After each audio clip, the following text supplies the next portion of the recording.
Okay, I see Bill connecting. As soon as he connects, we'll get started. There we go. Hi, Bill. Okay, I'm going to open the Dover Planning Board meeting of March 11th. It is 7:02.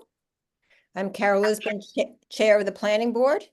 And following the guidance issued by the Commonwealth of Massachusetts in March of 2023 regarding the open meeting law, this public meeting is being held remotely, and individuals wishing to participate may do so by utilizing Zoom video conferencing technology by clicking on the link that is on the Dover agenda that's on the Dover calendar webpage. I'm going to take a roll call vote, and please just indicate your presence. George Sidgwick, Here. Scott Friedman, Here. Bill Motley, Here. Jody Shu, Here. Jasmine Farinacci, our town planner. Here. Great, thank you. Is Sue on tonight? I don't see her. She is not. Okay. So our first item on the agenda is an informational meeting, and I'd like to welcome Nina Pickering Cook, our town council from Anderson and Krieger, who has been supporting us and the rest of the town of Dover for many, many, many years. Nina, thank you for coming.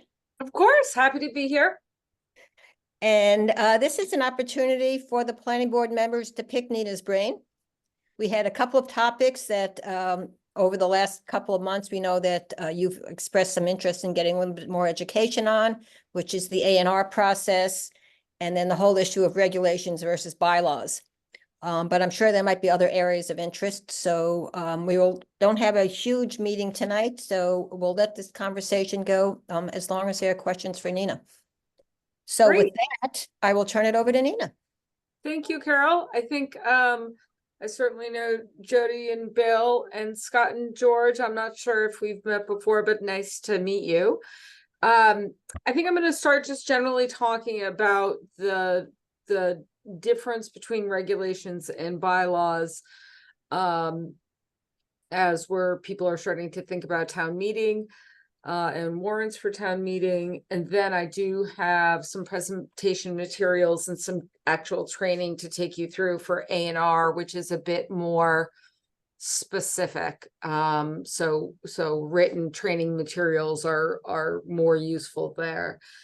But what I always tell folks, and poor Carol has heard this lecture before, but what I always tell folks when they're thinking about drafting regulations versus bylaws are with the exception of subdivision rules and regulations. So we're going to put aside subdivision rules and regulations. With the exception of subdivision, regulations are essentially subservient to bylaws. So bylaws are the substantive body of the laws. Bylaws are the policy. Bylaws tell people what they can and can't do, right? Regulations implement the bylaws.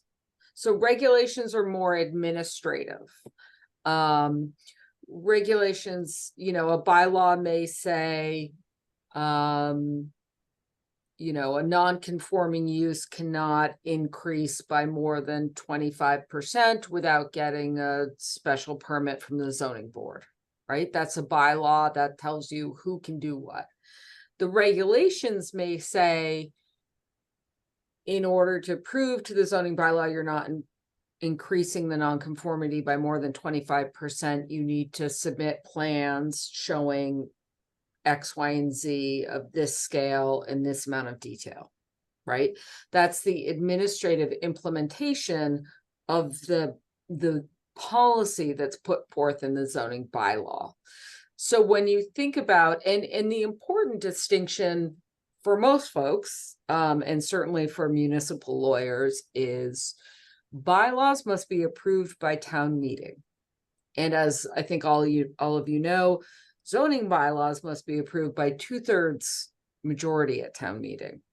Regulations can just be adopted by boards and committees in a public hearing in their normal course of business, right? So you hear from the public, but you don't have the whole town voting on your rules and regulations. And that makes sense when you think about the difference between bylaws and regulations, right? When you're thinking about, hey, we want the whole town to outlaw the sale of cigarettes.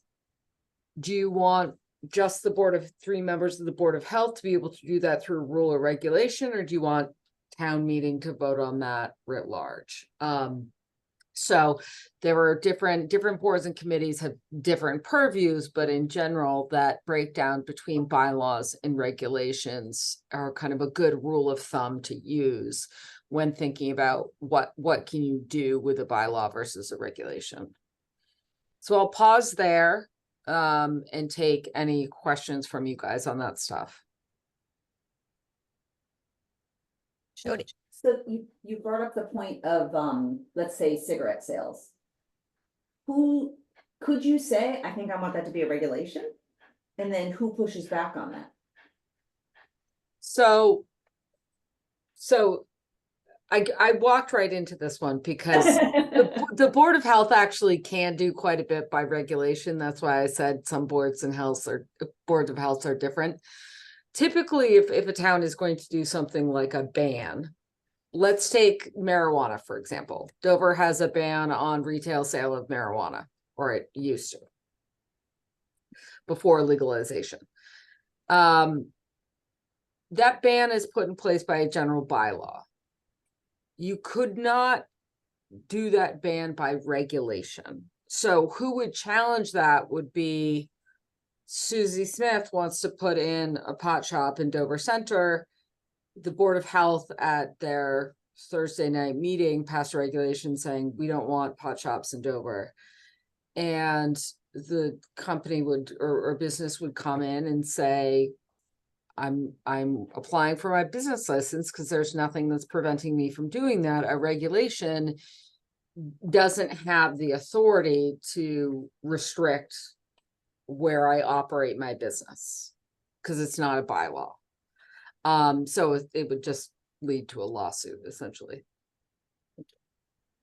Would a regulation saying that your pot shop had to have a sign of a certain style and or lighting be enforceable? And if so, how, I guess, specifically? Yeah, so the sign example, Yeah. you're getting closer to a regulation. The sign example is difficult because you regulate signs under zoning. So if you were to say something like, you could have a regulation perhaps that said pot shops may only operate between the hours of 9 a.m. and 6 p.m. You could likely have that as a regulation as opposed to having that in a substantive bylaw.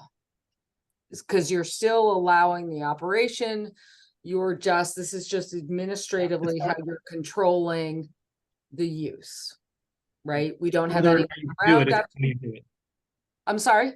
It's not whether or not you can do it or not, it's how you do it. Yeah, right. Or in order to get licensed, we need to see X, Y, and Z paperwork. We need to see insurance of a certain amount. We need to see your security plan. We need to see things that implement the policy as opposed to, create the policy or bar or allow a certain use. Scott. Yeah, and to that point, for the construction hours bylaw, the component with the fine schedule and the hours that is in a regulation, correct? So that those can be easily updated, or is it just the fine schedule? I believe that those are in the bylaw itself.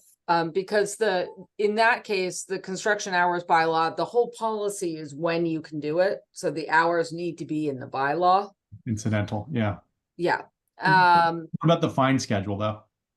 The fine schedule, I believe, is also in there because the fine schedule goes along with or gets approved by what we call non-criminal disposition. And non-criminal disposition is set forth, the things you can do by non-criminal disposition are set forth in the town bylaw already, I think. I always get confused by Dover because you all throw everything in the code, and the code is both the bylaw and the regulations. So it can get confusing. So Got we, it. just to clarify, Scott, so Yeah.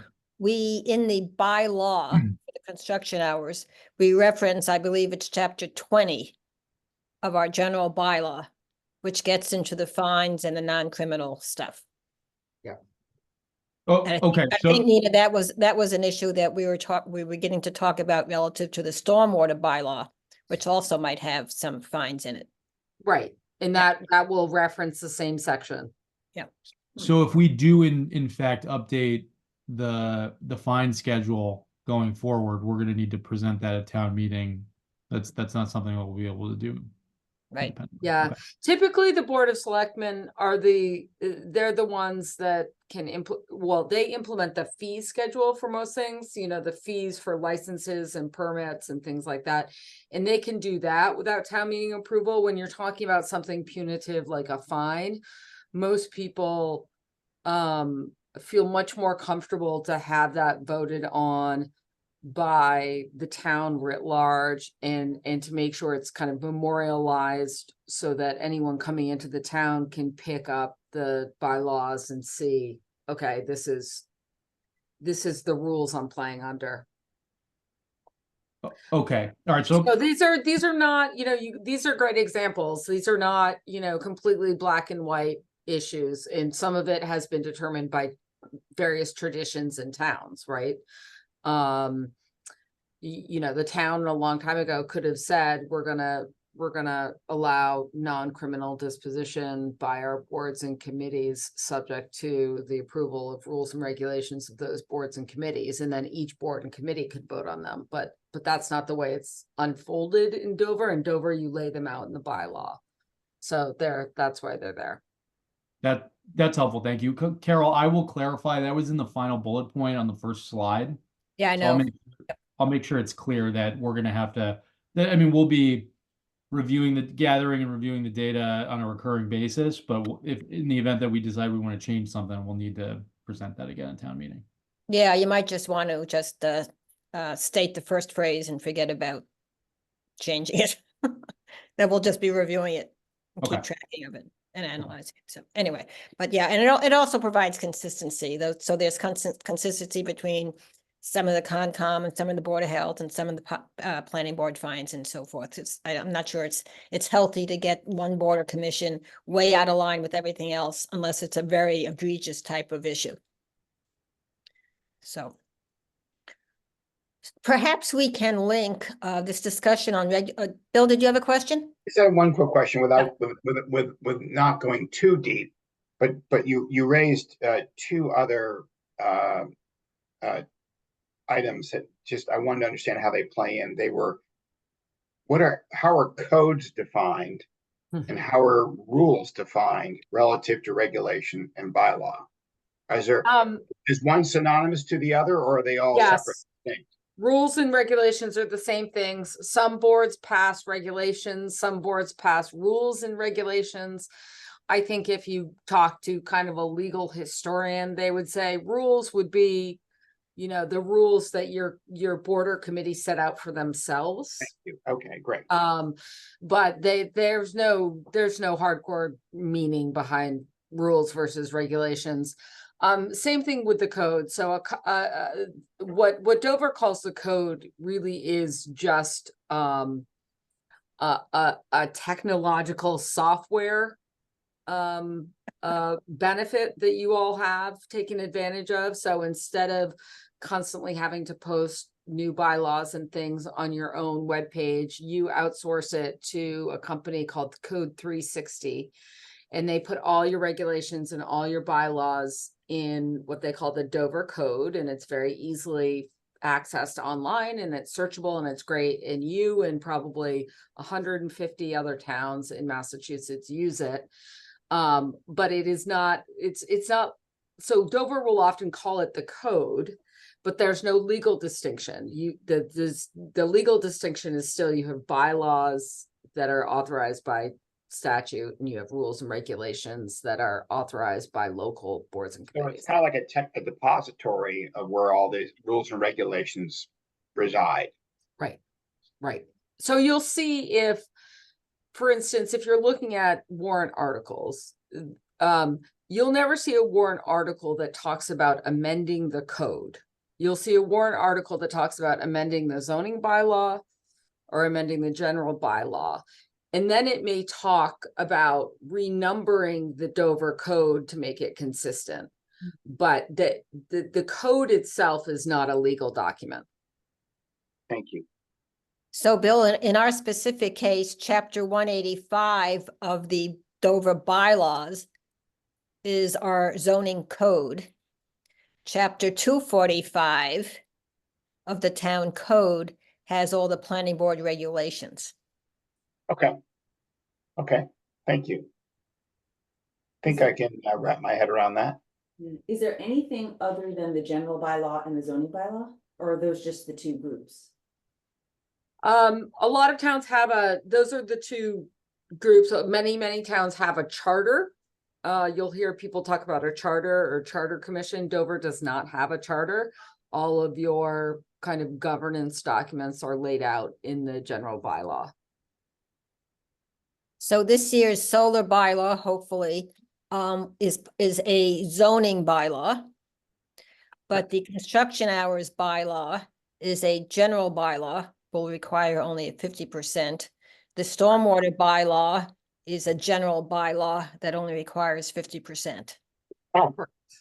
That is the biggest difference between zoning bylaws and general bylaws, practically speaking, is the difference in the voting quantum at town meeting. So oftentimes you'll see folks when they really want to get something passed that's very controversial, they will purposely style it as a general bylaw because it will be easier to pass.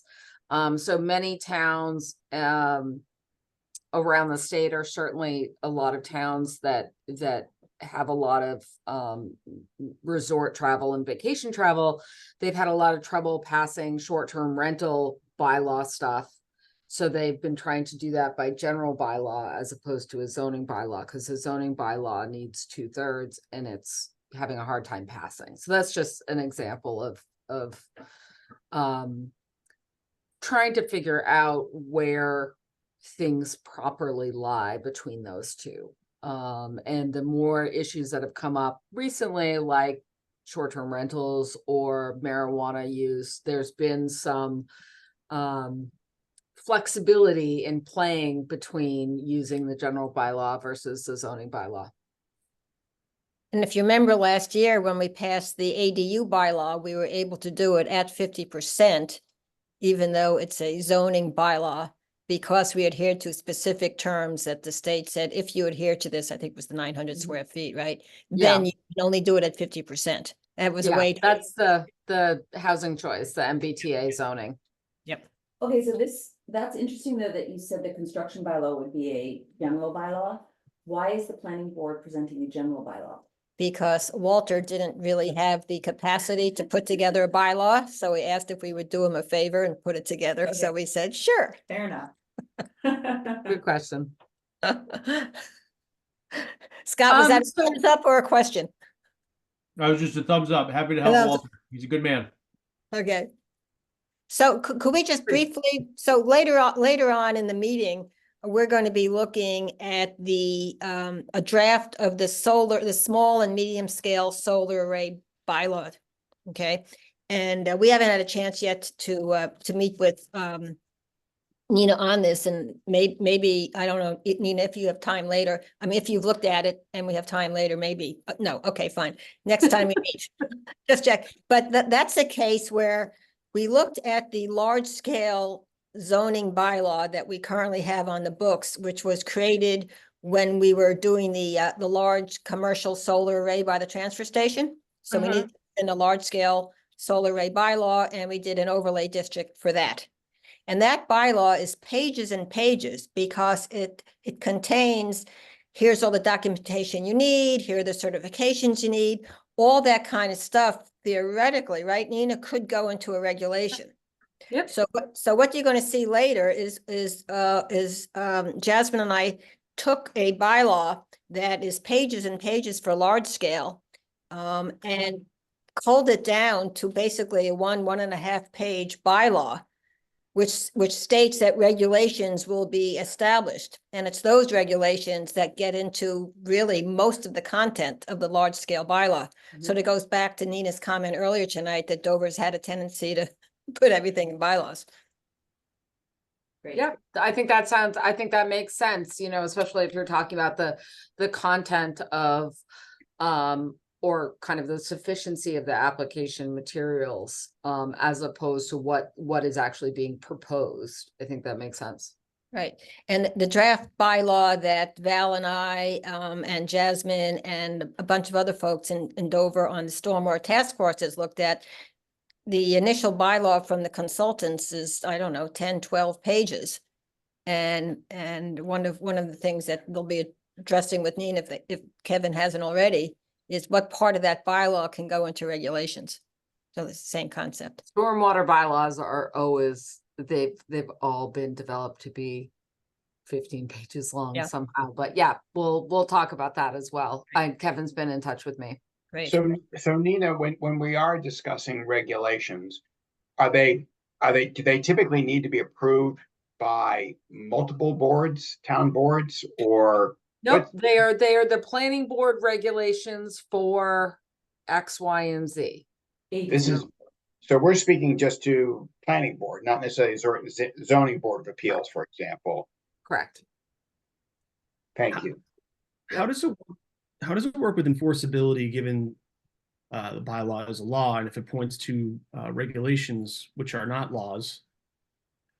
I'm not sure I understand how that works. If one is sort of has more teeth than the other, but one points to the other, what's the right way to think Yeah, about so that? the fact that it points to the other just gives you the authority to draft regulations to implement the solar bylaw, for instance. So we'll take that as an example. If the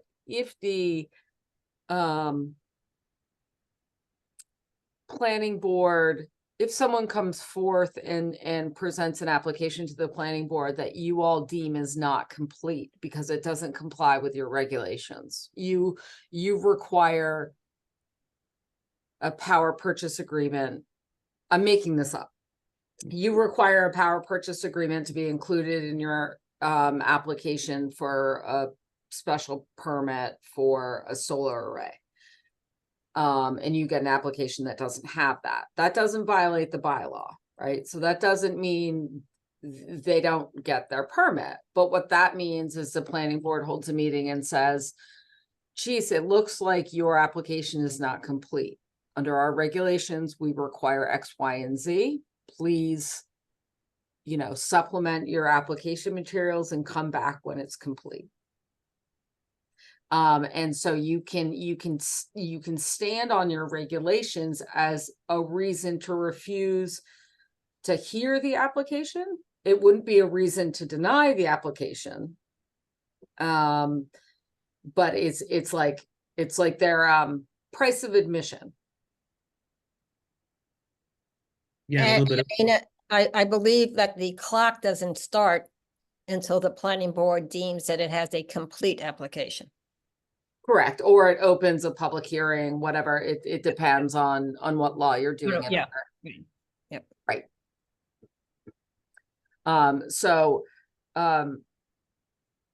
You know, someone could, it is certainly happened and it is certainly possible for an applicant or developer to come forward and say, I think your regulations are out of line. I think you don't have the authority to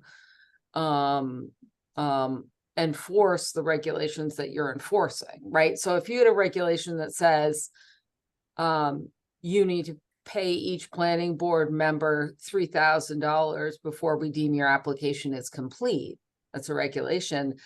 someone's gonna sue you and say, you can't do that, guys, and the court's gonna throw it out and say that's not a valid regulation. So I don't mean to say that an applicant can't challenge a regulation. But if it's, you know, a fair administrative processes that, you know, no one's gonna think twice about, then that's, you know, likely beyond challenge in the regulation realm. But And- someone couldn't sue under the bylaw for violating a regulation. You know, I think that's kind of where you were going before. If the bylaw, you know, mentions regulations, does that mean that the regulations have kind of the force of law under the bylaw? No. Thank you. So it's about 7:30. I feel like I should move on to A&R because that's can be meatier. Please do. Can I share my screen? Do you know? Oh yeah, I think I Yeah, you're all can. set up for that. Great. Can you guys see this? We can. So we will, I don't know why it's not showing. Don't need to do that. Okay. So these are materials I emailed to Carol and Jasmine tonight. She can email them or they can email them out to you all so you can have them for reference in the future. There are a couple of links in here that could be helpful. So this is not meant necessarily just for tonight, but can be a cheat sheet for you all going forward. So what is an A&R plan? Essentially, there's the main thing to know about A&R plans is an A&R plan, approval not required, is not a subdivision. It is defined in the negative by the general bylaws. I mean, by the general laws of Massachusetts. Anything that divides land that is not a subdivision is capable of being approved under an A&R. So as you see here, it's a division of land into new lots or reconfiguring of existing lot lines that does not create the that does not require the creation of a new road. So the only important criteria for a planning board with respect to an A&R is whether the minimum amount of frontage is available along existing roads. And I say here, public or private. I didn't want to get too bogged down into the definition here, but if you click on this link and go to the definition in the general laws, that will talk about a public way currently in existence, a public way that, or a public or private way that was in existence from prior a time before the town adopted subdivision control.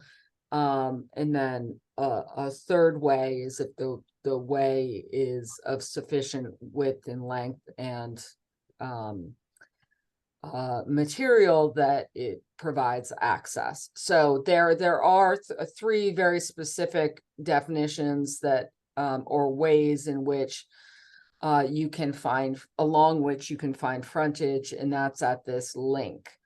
But the key is whether there is frontage. Now in Dover, you have different zoning districts. The frontage requirement in each zoning district is going to be different. If you have a district, which I'm not sure Dover does, but if you have a district that does not have a frontage requirement, the statute says the minimum frontage required for an A&R is 20 feet. But I believe you have a frontage requirement in every district. I believe we do. Yeah, so frontage is defined as a length along a street right-of-way line on which a lot bounds. No lot shall be narrower than the minimum required frontage between such right-of-way line and the required perfect square. Again, you don't, for our purposes, for an A&R plan, you don't need to worry about the perfect square requirement.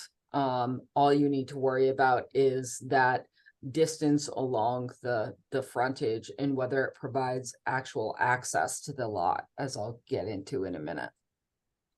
This is where we always get tripped up. Right. So What is an A&R plan? I thought it was a good kind of counterpoint for you to understand the differences between subdivision and an A&R plan. So a subdivision is a division of land into 2 or more lots, and it requires a creation of a new road. Okay, and as we just talked about, approval not required, doesn't require any new road. Subdivision approval is mandatory if you're creating a new road and lots along a new road. And A&R divisions, they're not mandatory. You can create lots by deeding out properties, or lots can be created by deed, but getting an A&R endorsement and approval is a way to go about that as well. When you're looking at subdivision is used when, you know, current access to a lot is going to be insufficient for whatever lots are being proposed within the subdivision. So that's why you need a new road.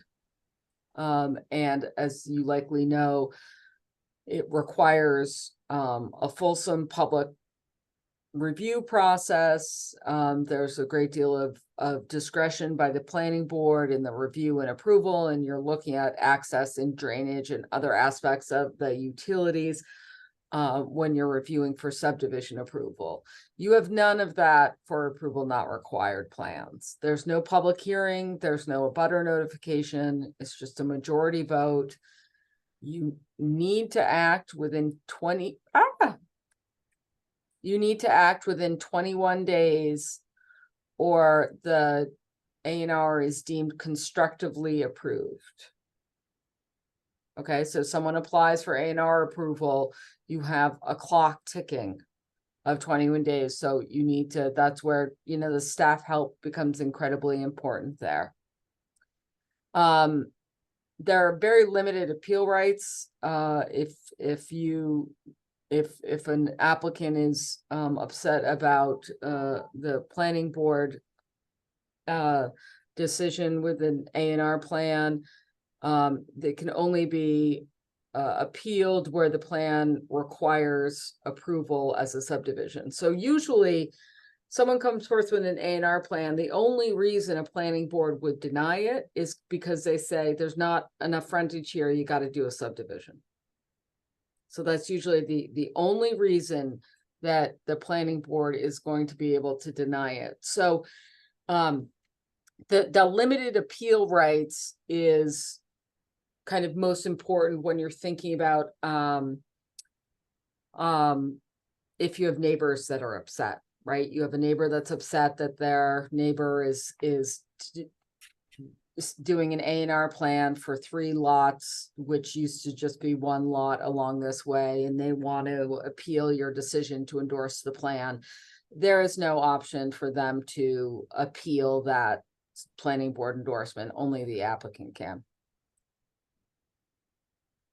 So this always used to trip me up as a young associate. I would say it's an approval not required plan. Why does it need planning board approval? And so a lot of people call it planning board approval. Folks try to, the literature tries to hew very closely to the words planning board endorsement. So you are not approving this plan, you are endorsing the plan. So, and there's just one section that governs it, and it's quite specific here, as you will see. Why do I keep doing that?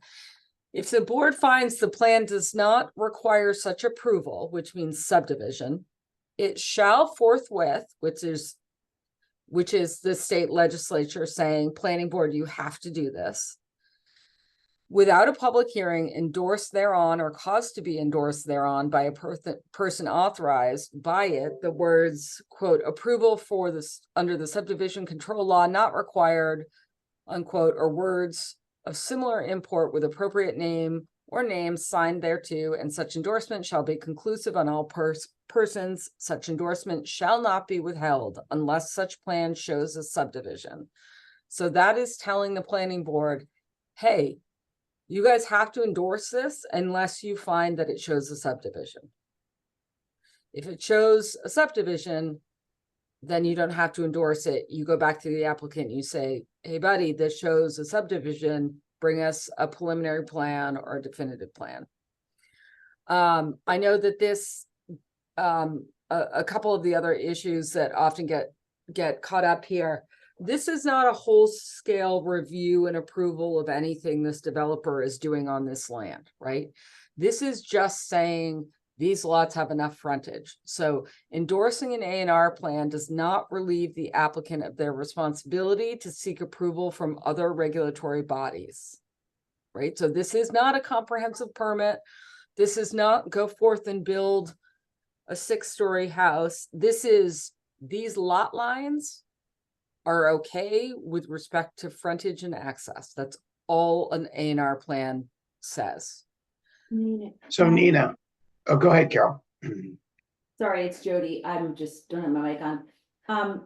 When an A&R plan is endorsed by the planning board, does that mean that then it goes to whatever the body of Norfolk land people is, and the lot lines are therefore changed from that point? Or does it just give the owner the right to make that change? They may not actually execute on it. Correct, the latter. So if they go and record the plan, then the lot lines are changed. Okay. If they don't record it, then it's not Okay. in effect and binding on, you know, folks that go looking in the registry. Okay.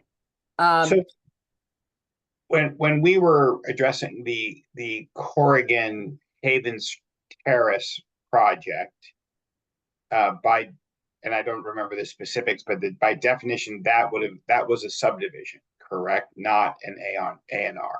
Yes, that's right. I Is that right? thought it was a subdivision, yeah. I mean, I'm not looking at anything, that was my memory. Yeah, that's what I seem to recall, based on what I'm sensing and I'm hearing from you here. Okay. That had other issues with it, Yes, of course, as the planning board thought at the time, but For sure.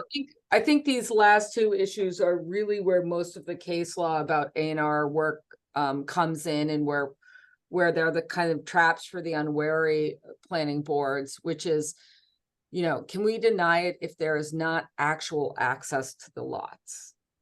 And that answer is yes. And so courts will say, look, if the frontage is illusory, which is this, you know, made up legal word they use, if there is an actual frontage, then you can deny, if there isn't actual access, then you can deny approval. So for instance, I have seen A&R plans be denied where there's frontage along the street, but in order to access the lot, there's, you know, a river that you would have to cross, and there's no chance you're getting Conscom approval for that. That's you don't have actual you can't show actual access. You can't drive into that lot as it stands now. So that would be what they would call illusory access. You can't actually get to where you're trying to build anything. So it certainly is, I think that the standard that they use in the courts oftentimes, as you see in the bullet points here, are, you know, essentially, can emergency vehicles get in there?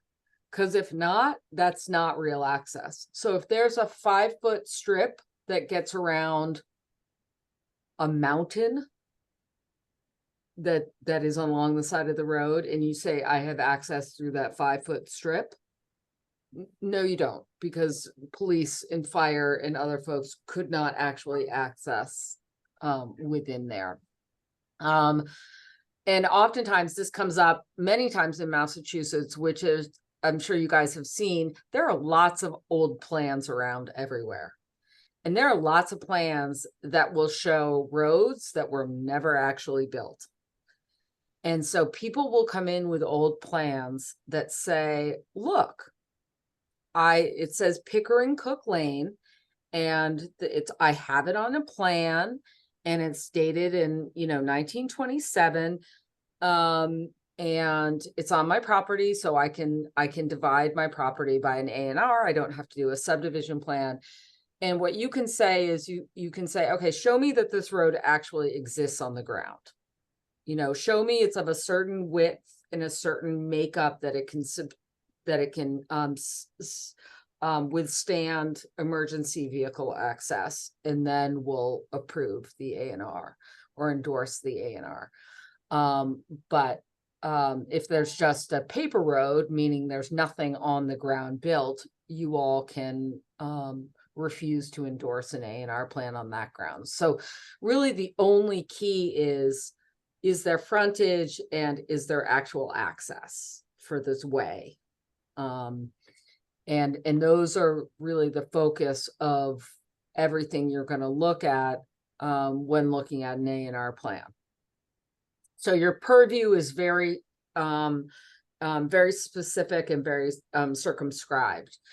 Oftentimes it will come up, and with plans, they'll say, look, they're creating a non-conforming lot. We have a 20,000 square foot lot minimum size. They're creating a lot that's 5,000 square feet. I don't want to approve it because it's approving a non-conforming lot. And the response there is that doesn't matter. If there is frontage, if there's some other zoning defect, it doesn't matter if they want to create a non-conforming lot. There could be lots of reasons they're doing that. They could want to sell it to the neighbor to be combined with their neighbor's lot to make it conforming. It, you know, could be used for some other purpose. They could be seeking a variance for it. But again, your purview is as long as it has frontage, you have to endorse the A&R plan. If they are creating lots that do not have that clearly show a zoning violation, the proper thing to do is require them to amend the plan marking that lot as non-buildable, and then have it be recorded in that fashion. So the lot is created.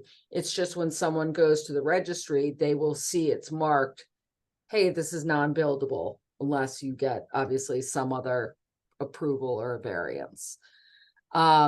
So you should rest assured that your A&R endorsement doesn't somehow bless other zoning violations. It just allows creations of a lot. Someone can create a non-conforming lot or non-buildable lot all they want. So your endorsement doesn't somehow permit them to do anything on that lot. On that front, we had a pretty interesting example here in Dover, and I think it was one of those ones that got constructively approved. But it was a situation where an A&R came in front of the planning board and they wanted to move a lot line. And they were moving the lot line to make one pre-existing non-conforming lot, a pork chop lot, more non-conforming, meaning even more of a pork chop, like skinnier pork chop. And so the question is, in that scenario, it's not our problem if call it A lot and B lot, like they're the neighbors, they get together and they want to make this happen. But maybe the B party that is becoming more non-conforming doesn't quite understand the problem that might create for them, because they might lose once it gets recorded, do they lose their pre-existing non-conforming status?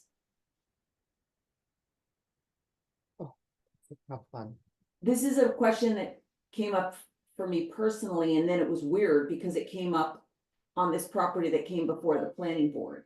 Well, no one is going to be, I mean, no one should be in front of you changing lot lines of properties that they don't have approval to change.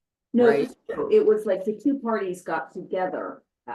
I guess we have to go upstairs, but I don't know how to resolve this question. And I know it's sort of a niche question, But I No, think.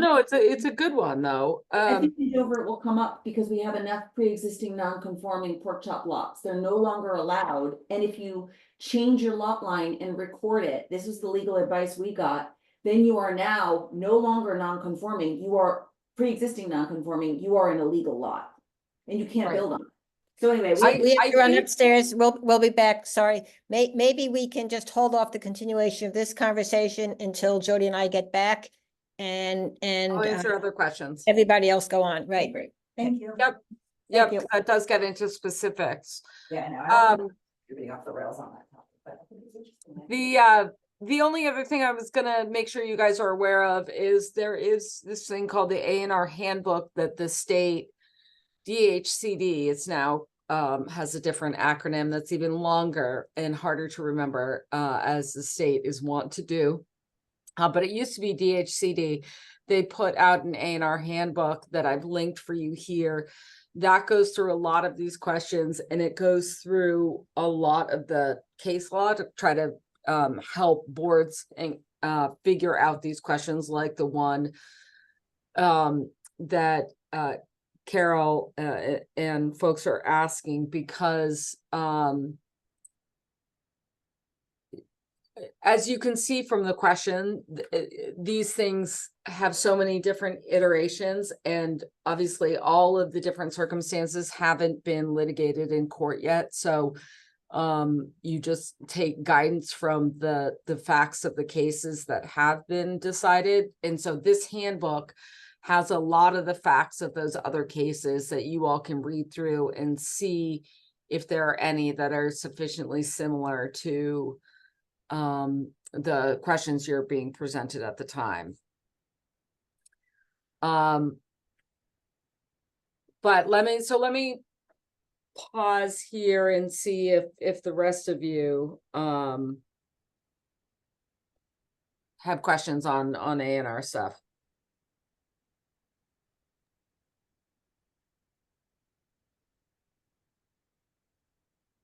I don't think so for me. None for me. This has been helpful. Are you guys seeing a lot of A&Rs? Not a Yeah. ton. Yeah, we've seen a bit, We've seen a few, yeah. but I feel like we Several used to have good more. I questions. feel like we've had fewer of late. I agree. There was a period there though while we were pretty busy with them. Yeah.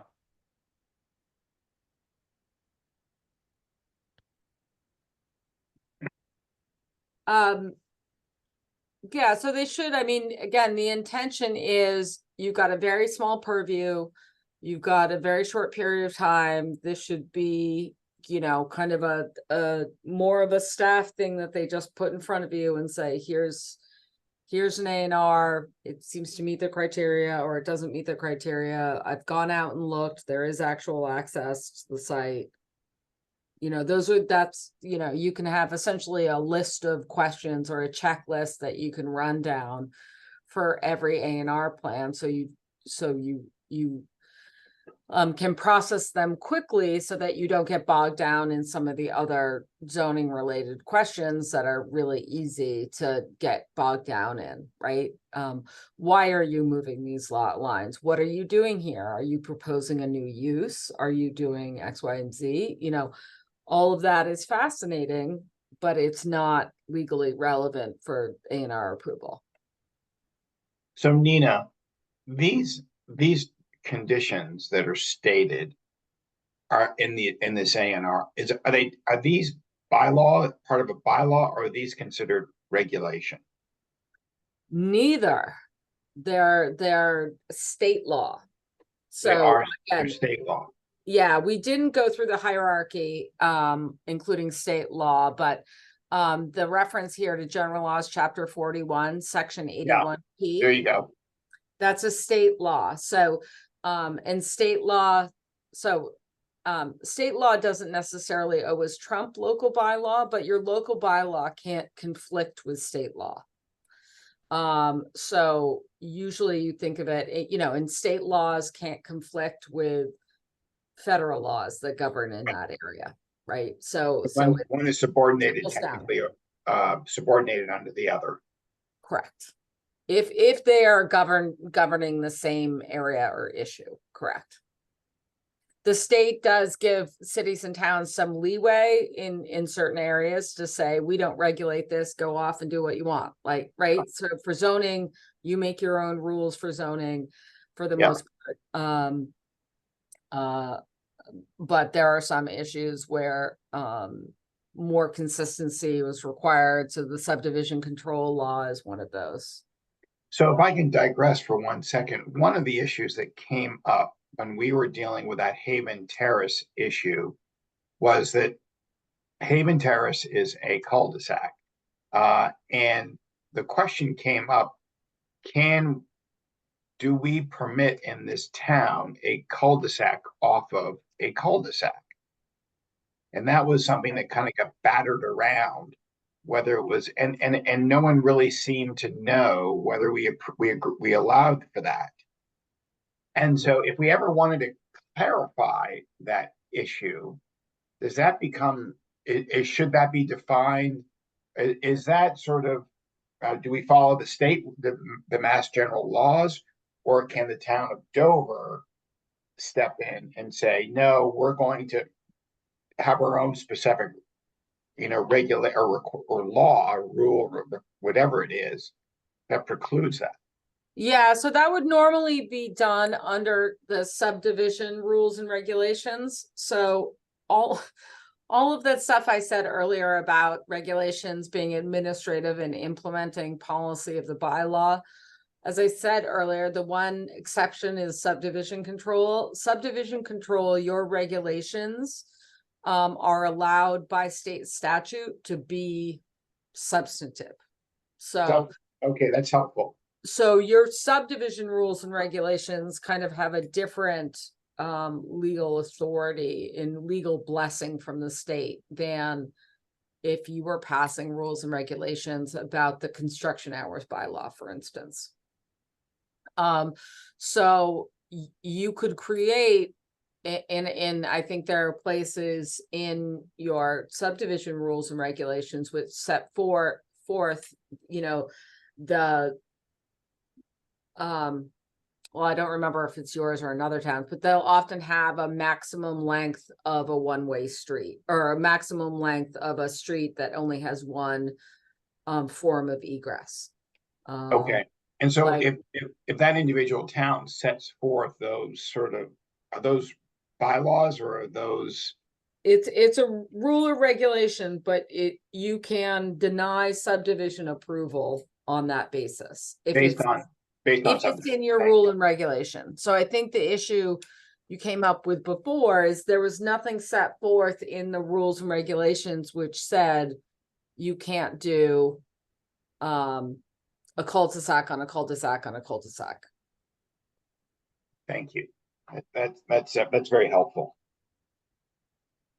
Because I feel like our laws in that area are very arcane, and I think outdated, and I would almost think at some point we may want to take a closer look at them. And it sounds like this body would have the ability to make recommendations or changes that they felt was necessary, if at all. Yes, and I think we undertook that exercise a few years ago, and perhaps that may have fallen off the radar screen with staffing changes. Yeah. But that certainly is the right place to look for that, and folks can mark it up, or they can you can go through your chair and ask to have a meeting with me at office hours, and we can work up language for you all to propose to your board for approval for changes there. Yeah, good.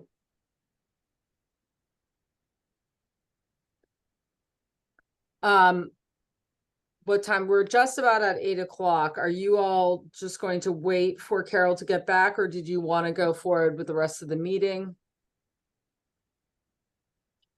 I think we should probably move forward, right? Yeah.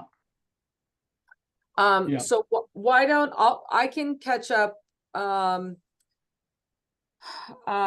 with Val and Carol and folks later this week, and we can go over their specific questions with respect to the A&R stuff. And then if they come back and you all have a discussion and you want to formulate questions to put forth to me in email, I can answer those as well. Great. Could This has been could great. This has been very helpful for us. Oh, Um, good. Yeah, it has been great. Thank you very much. I love this format. Would it be possible just to go back to the bylaw versus regulation thing for a second, just so I Yep. can ask you? Sure. Bill and I are trying to put together a village visioning process. We're looking to put together certain regulations around, roof types. I said signage before. We already have one, signage, but you get the point. Sidewalks and lighting and those types of things. Those are the regulations. Is there a way to sort of tie, as you've said before with some others, tying those regulations to a bylaw? In other words, I don't know. I'll just make something up. Roofing material has to be slate, and the building permit doesn't get approved without that. I know there's a timing issue there because sort of one comes before the other, I suppose. Right, just- no, but I get the question.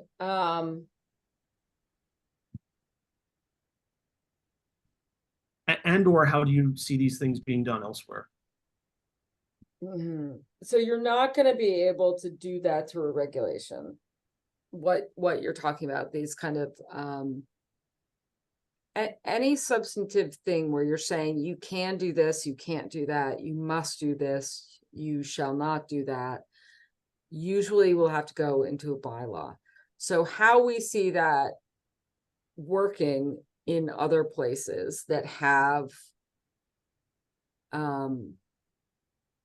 such requirements are they're done by the creation of a historic district commission.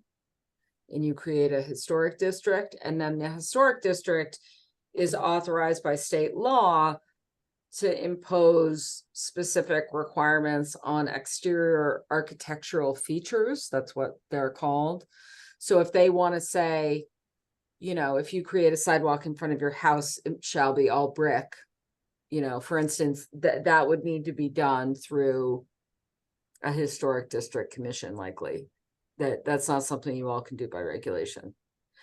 Ladies, we just had one more question we finished up with A&R stuff, and we had more questions from George about looking at what you could do with respect to regulating kind of aesthetics and visual architectural features in the village district. And I was saying that's typically that triggers my bylaw censor, and that usually is only done where he's talking about roofing materials or all the houses shall be white or etc. That's usually only done through a historical district commission, which you all don't have at this point. I know lots of people there who'd be very interested in that, but you don't have one yet. Yeah, we've discussed that one. Okay, great. Thank you. Yep. So ladies, we had moved on a bit. We had a number of other good questions from the A&R stuff. I think, again, what I was saying and what I kind of ended with, and if you want to talk about other specific issues, we certainly can. But what I ended with is your purview from the Board of Health from the Planning Board is very specific. And essentially these things should be processed very quickly. You look at the plan. Does it have frontage? Does it have actual access? Has anyone gone out there to confirm there's actual access? Yes, yes, yes. Okay, we're going to endorse it. You do not need to be getting into questions of what are you doing with this lot? What do you plan to build there? Why are you changing the lot lines? Why are you, if they have frontage, they've got it, they're done. Now, if you're talking about a lot that is non-conforming for other reasons, again, you're gonna ignore that. If you're talking about a lot that's non-conforming because of frontage, then you can talk about that, then that's an issue, right? But if it's non-conforming for other reasons, again, I think you can say it's, as with other things, you can certainly tell the folks that are in front of you, hey, I think this is rendering your lot non-buildable, and if you want to change anything in the future, you're not going to be able to get a building permit. Mhm. But it's not necessarily our responsibility to do that, meaning if we miss it, say we weren't aware of this and they go ahead and they do this, they can't come back and be like, but the planning board said it was okay. 100%. If Yeah. they came forward, and again, if you want to make real sure that folks understand what's up, and it's something that's obvious to you, you Yes. can say you have to mark that as non-buildable. So that everyone understands, we're not blessing anything here. Got it, thank you. So that's kind of how you would deal with that. But if they come forward and ask you to create their lot as a non-buildable lot, all right. Again, as long as they're validly in front of you, which again brings up the Haven Terrace issue, you don't want to do it if folks don't understand that they're actually applying for something in front of you. But if they are, then yeah, your legal purview is quite limited when it comes to A&R plans, which should make it both administratively easy and gives you a lot of protection against people coming back saying, you said I could build my water treatment plant here. No, we said you had frontage. That's all we said. Okay, thank you. Helpful. So that's that. I'm gonna let you guys move on to the rest of your meeting. But as I told the rest of these guys, I do have office hours, as Carol knows. And I think Jody's been there before. So if you guys want to talk about updating regulations or any particular application that's in front of you, that's a really good time to do that. Nina, thank you so very much. This has been incredibly helpful. I hope everybody found it that way. I'm sure they have, and we'll be in touch. So, Okay, great. thank you. Have a Thank good you. evening. Guys. Bye. Bye-bye. Okay, I hope everybody found that helpful. Very. I wish we had had that a long time ago. Yeah. So I think we have the A&R handbook now, digital, or at least the link, as well as this presentation. So that should help. The A&R handbook I is know. like 140 pages. Yeah. And it makes it sound so much more complicated than. Yep. I Carol, find it interesting in that the examples that Nina was giving, we've actually in the last 18 to 24 months almost hit them all. The increasing the nonconformity, Yeah. the Mill Farm issue was an access issue, right? Then, of course, we did have Haven Meadows. So, yeah. Yeah. Carol, one of the things that we touched upon, while you two had to step aside, was that in the case of the subdivisions, there were apparently Nina had said several years ago there had been some sort of a review or a look at those subdivision rules, and there was sort of an attempt, I believe, to sort of clean up any ambiguities or to update some of those. But she had felt that this was a while ago, and with some of the change of leadership and members, that she's not aware that anything really ever came of it. Does this ring a bell to You know, so I don't have a recollection of that, and I've been on since 2015. Which Okay, isn't to say it didn't happen early on when I, during my early tenure, but it certainly hasn't been recent Mhm. because Okay. we don't have, the last time we even looked at subdivision was when the Haven Meadows came up, yes. and that was Well- pre-COVID. What about the one over there on like, it's called like a girl's name, off of, you remember with it, well, they're all really big houses, but like it was, Off Draper? Atwood Circle, or whatever it's called. Oh, the one off of Hartford. Yeah. Well, there was that one. Oh. but there was another one, So- does anybody remember Jeff Atwood? And Was they it knocked the down his house and they Dancing paved Farm road. or something? Is that what you're talking about? Maybe it's called. Dancer Farm, also in Hartford on the other, Yeah. on the other side of Wal. Those have been relatively recent, that's like, but within not, in the last 10 years. Yes. And I don't remember anything. But way before Haven Meadows came Yeah, up. like Haven Meadows was exactly. the last one That that was we looked at. And we ended up never having to really complete that process because of the Conservation Commission rulings on it. Mm, Yeah, but I So remember started- one of the issues that we had to deal with that we didn't really have clarity on was, for example, in that case, there was an existing cul-de-sac, and what was being proposed was another cul-de-sac off of that cul-de-sac. mm. And there was a little bit of ambiguity as to whether or not the town allowed that. And asking, and Nina, she said that those types of things can be discussed and regulated more at the local town level as opposed to through state law, for example.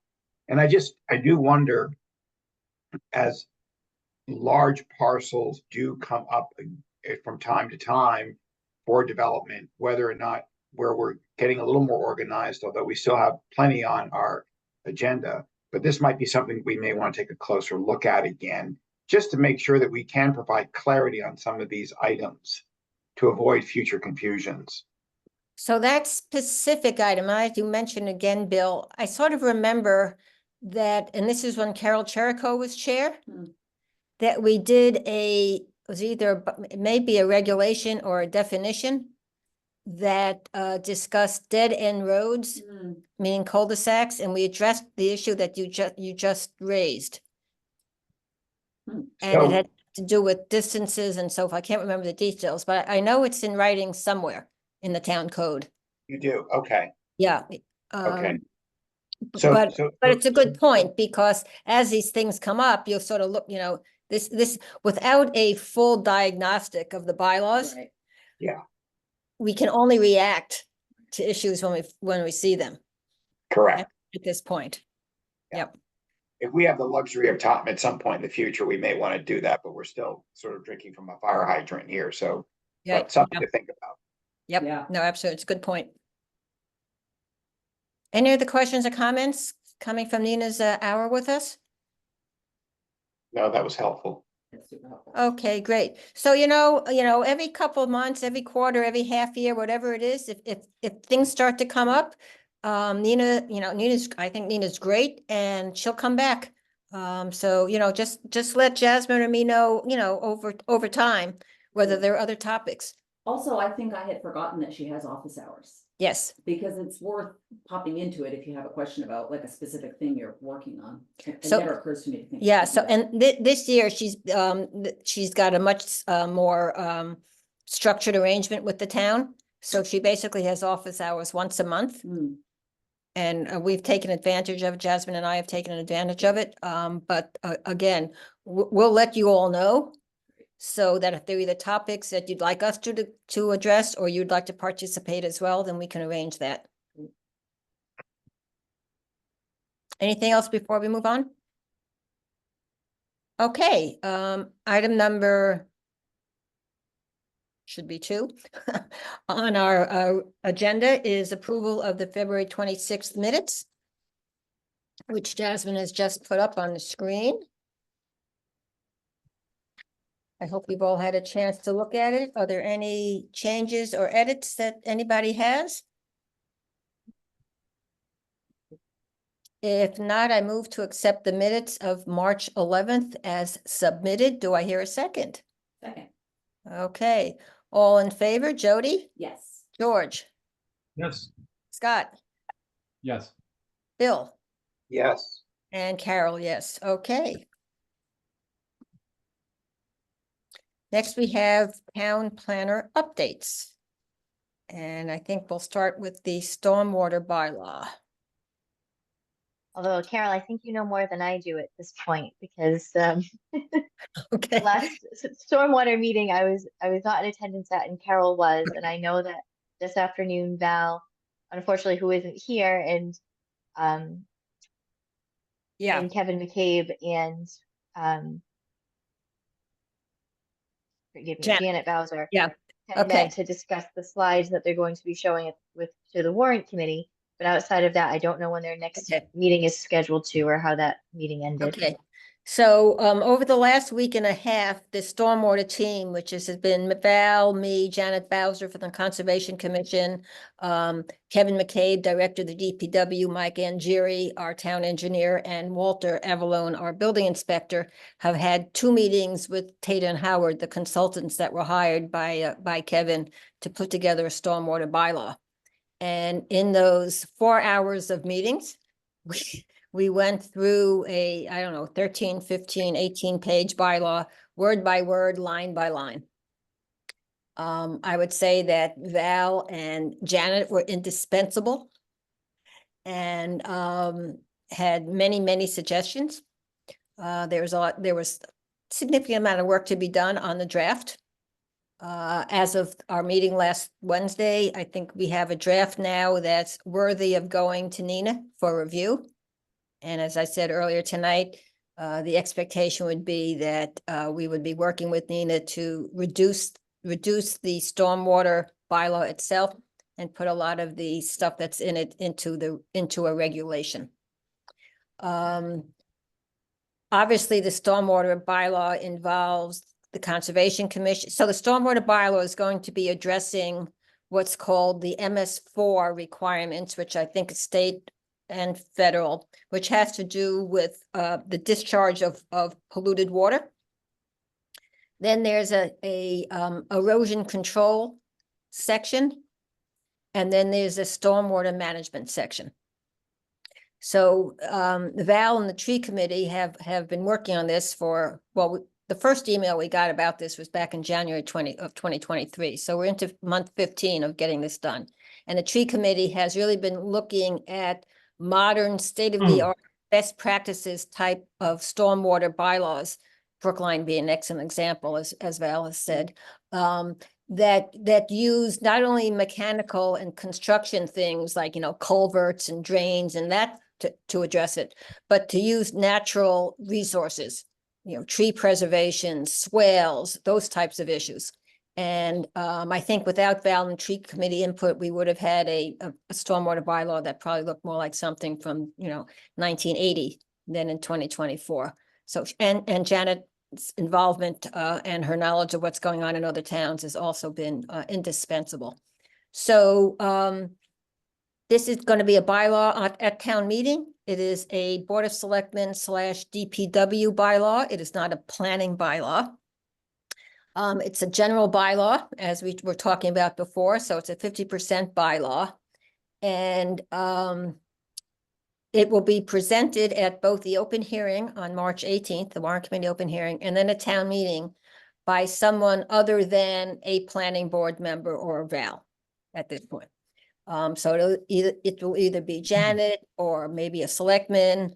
The town would have to vote at town meeting to allow Kevin to present. So that's all being worked out by others.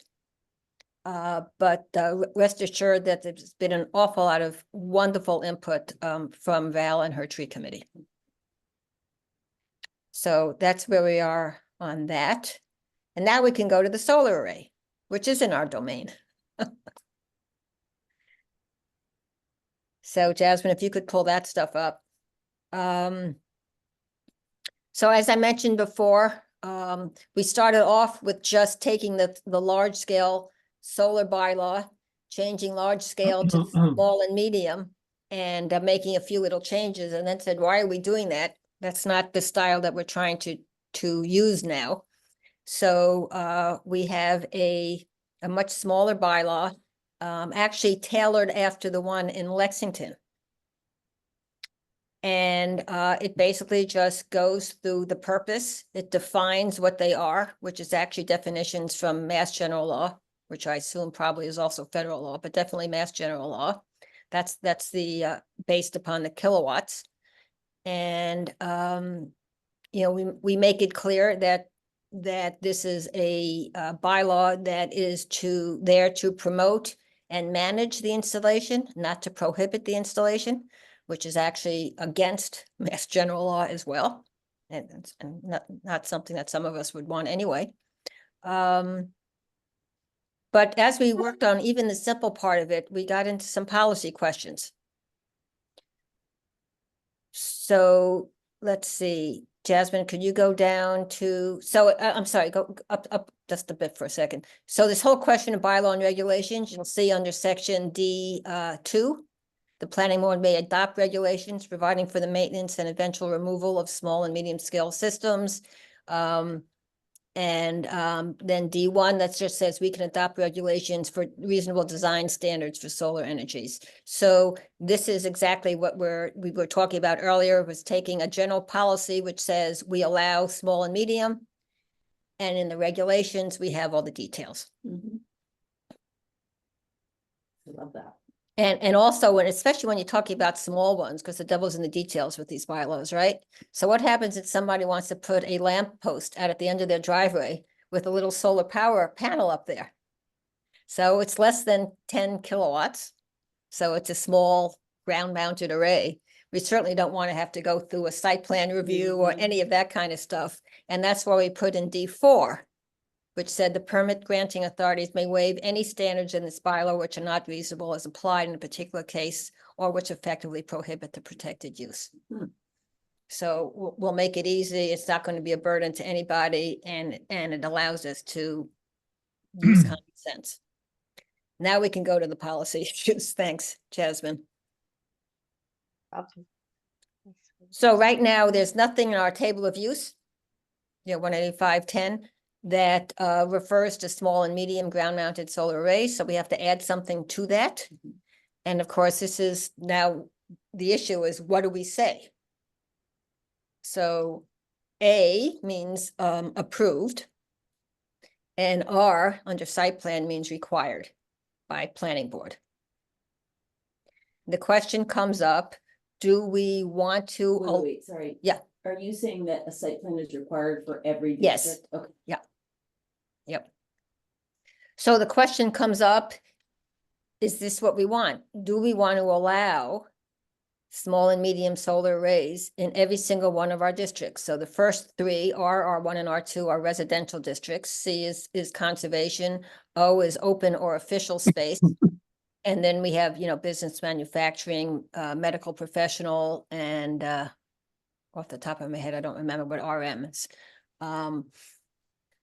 So that's a question. And we sort of have to make that policy decision. What does Lincoln do, since you are adopting from there? Lexington. Lexington. It was approved across the board, but they only had large scale. They didn't have small scale in their bylaw Right. Do we?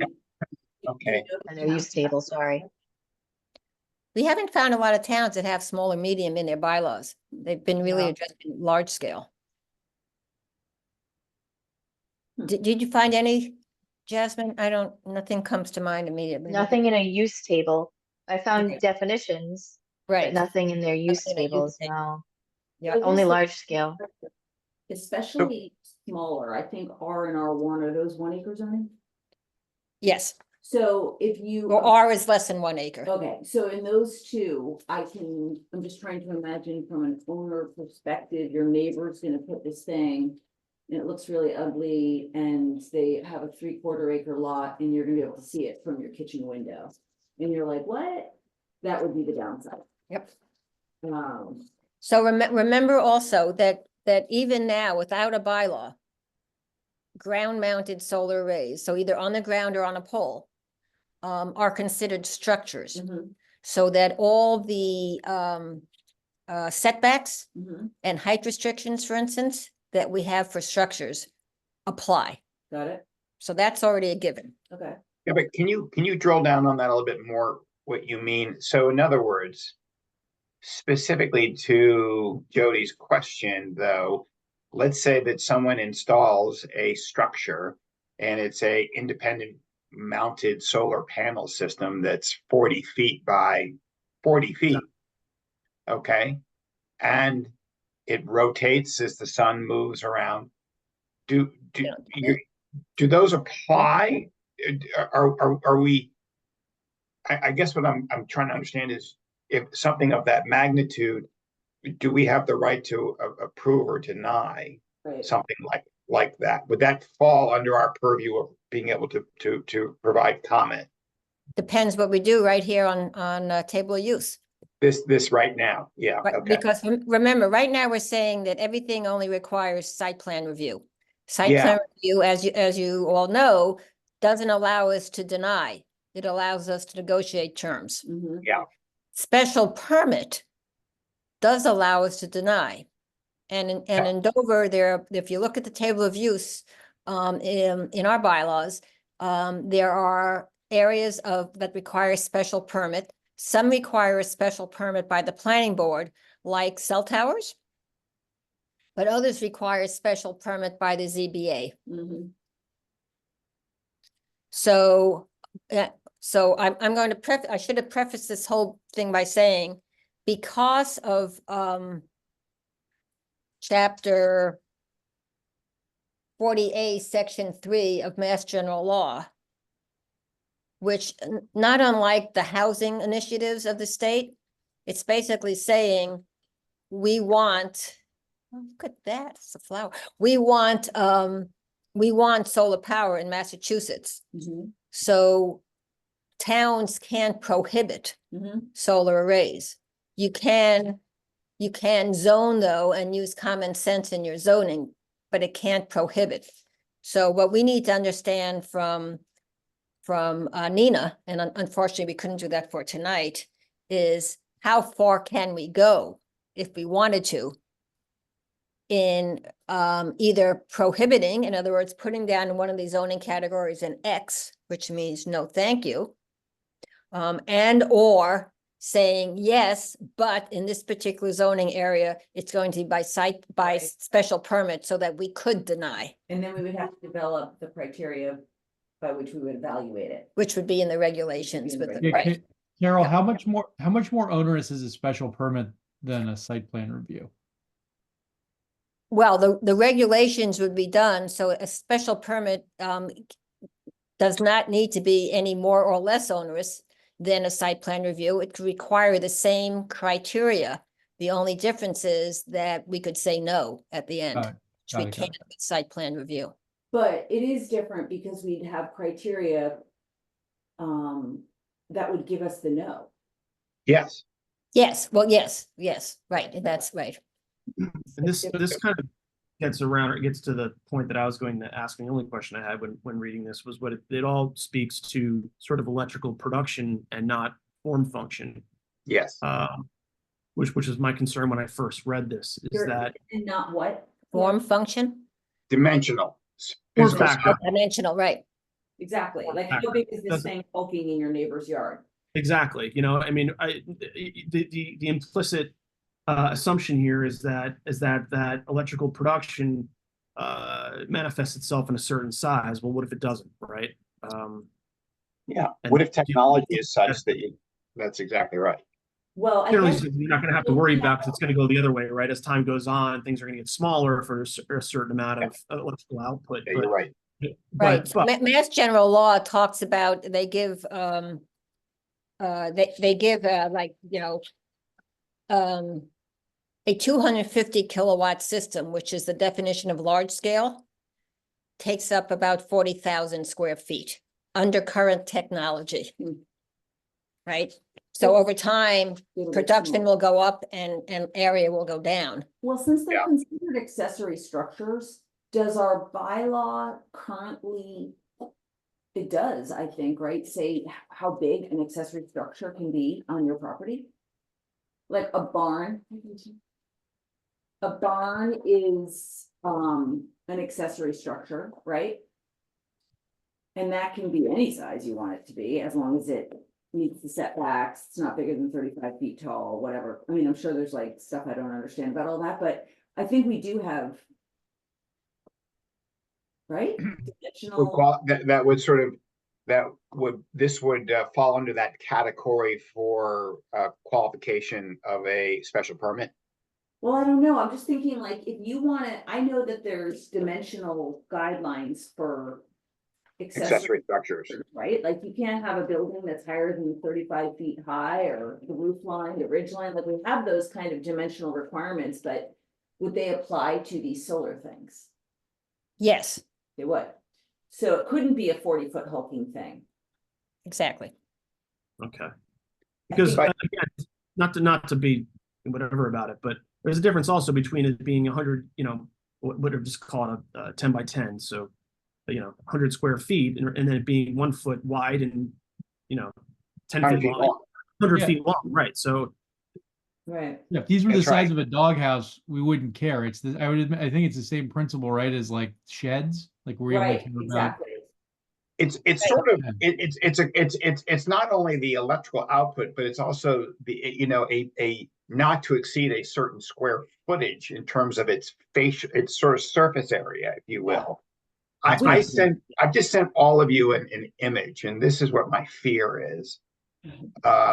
That my brother lives on this beautiful town in Connecticut, country road, and up the road from this sort of bucolic, scenic road, someone has erected this solar panel that literally is 40 feet by 40 feet. I haven't seen, I I can't can't- see it, Bill. I can't get it either. Can you put it in the chat or? Oh man, that I know. Yeah, there's one like that on the way to Needham. I emailed That it to you. abandoned house. You guys Yeah, know it's what I'm talking funny, about? it's not opening. Let's Can see. you get it? Can you see it on your emails? I can can't- see I it. I cannot. got your email, but it's It's in a- empty. it's Oh, an wait, there, attachment. oh, Jesus, yeah. Oh, wow. because it's probably taking forever to load. Here, I'll show you. Yeah. Right. Right, So you can't quite, but it is literally 40 feet by 40 feet, and it rotates to follow the sun all day Right. long. So I think this is my fear, yeah. and Oh, yeah. for everybody that We can't, by the way, we cannot deny that now. I Right. know, yes. We have nothing. Right, We have nothing. So that's why I really, when you were asking the question, is this site plan review or special permit? I'm thinking special permit all the way. What do we have to lose?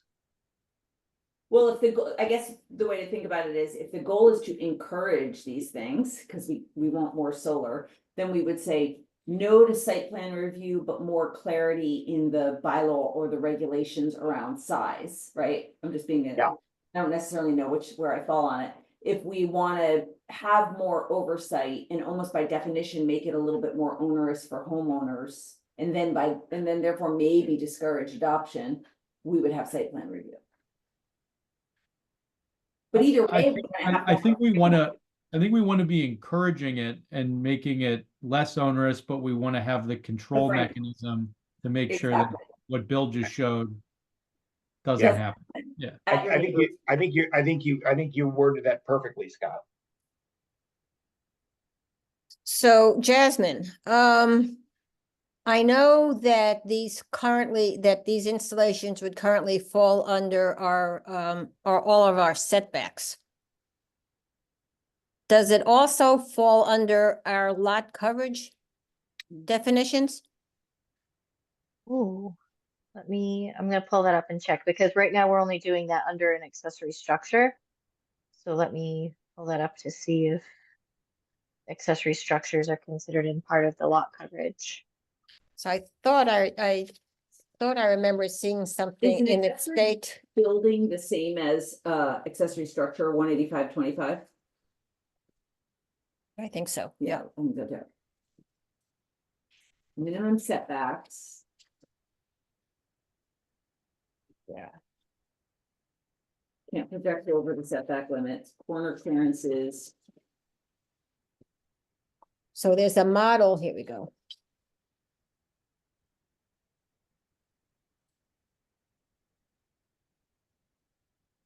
There's a 10-page model bylaw at the state level and a probably 20-page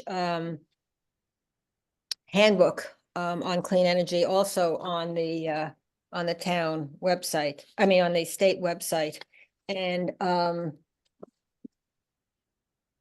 this chapter 40, section 3 that we referenced in the very beginning says, no zoning ordinance or bylaw shall prohibit or unreasonably regulate the installation of solar energy systems or the building of structures that facilitate the collection of solar energy, except where necessary to protect the public health, safety, or welfare. Public health. Well, we wouldn't be suggesting that we're prohibiting, we're just trying to, regulate To review. and review, exactly. Because we're Right. not saying. I'm you just can saying never do. there's a line that we can't cross. Right, but is that a model or is that an actual That's the law? actual bylaw. Okay. That's the So actual that's, bylaw, it. So that's the criteria. We can't do it because we think it's ugly. right? So we have to come up with, but What's the definition of welfare? I mean, is if the residents feel that it is, devalues their property because it's unseemly, or it detracts from the value of one's property, isn't that in the interest of the public welfare? We will ask that question, but I doubt it. Because there's an do? awful lot of things that neighbors do that impact the Right. neighbors' But I property think there's values. a way to get at what you're talking about, Bill. And not be prohibiting these things. Yeah. Right. Just saying you can do them, but you can't stick it like down by your neighbor's mailbox and. Yeah, I think Scott said it just perfectly. We're for it. We think it's a good thing. But we also think it's prudent that you should just show us what you're planning on doing. Because it Yeah. might be unsightly and it might be detrimental to the character of our town. Well, that's not, sorry, Bill. I'm not sure that's going to hold up. But, let's take an example of what we've already seen, that we've experienced, right? So this past summer, we did that large 1 acre development at the Nunnallys, right off of Farm Street, Yep. right? Now, that was slightly less than a large scale. So if you remember correctly, this is what started this whole Yeah. discussion about doing a solar bylaw. Because it wasn't 250 kilowatts, it was maybe 240 kilowatts, right? Still took up close to 40, or whatever, the large scale thing. Now, fortunately, in that case, it was way back on a huge piece of property and no one could see it. And we were just concerned basically on the public safety aspect of fire and police having How did access. we even get a vote? Since it wasn't big enough to be a large scale, but we didn't have a. We did it as a structure for site plan review. Structure, okay. Right? And currently, that's the only thing we have. But if you remember, we didn't really have any criteria. Right, We were sort of fumbling about. learning as we were going. So by having a bylaw that specifically says small and medium, Mhm. we can then put in the regulations that talk about, access and public safety and protecting wildlife corridors and tree cutting and stormwater management and Hmm. all those other aspects that we were concerned with. That fortunately we had a very professional installer Mhm. and a very But quite easy Carol- applicant to deal with. As I go back and we were looking at the car facility that Yep. Jonathan Fryer was trying to build. One of the characteristics that qualified a structure was its I think the word was architectural harmony with other surrounding structures. Yeah, which is a criteria that we address at every single site plan review. At every site plan review. Okay, so So we still have that. we still have that. In other words, we would, whether it's a site plan or a special permit, you still go through the same.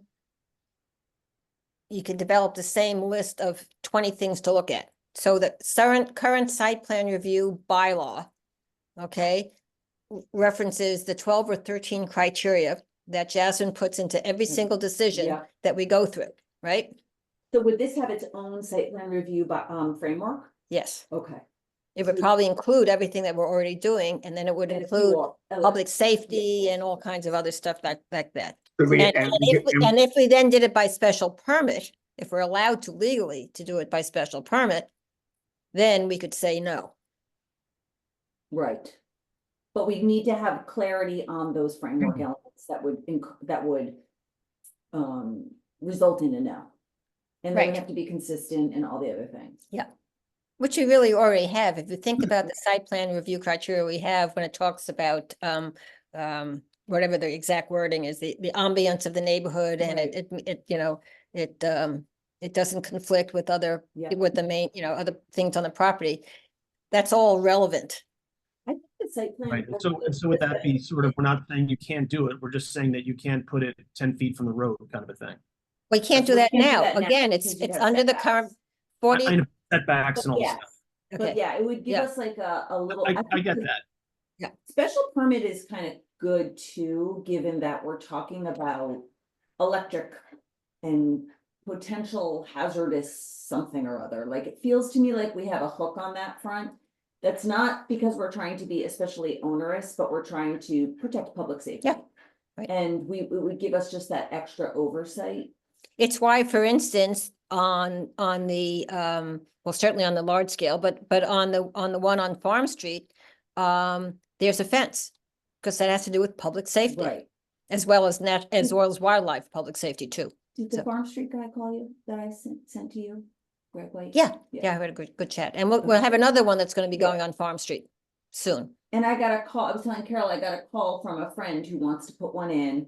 And he was asking, you know, I'd heard we were thinking about a solar bylaw and I didn't have enough info to share. I sicked him on Carol. But you know, they have a big piece of property, but they have neighbors. Yeah. You know, and I think they might be thinking of putting it in the front. So it's gonna go in the front. Yeah. It's about 110 feet back from the main street. Mm. It's, whatever the setback was, 20 or 30 feet, whatever that zoning was, I can't remember exactly, it will be.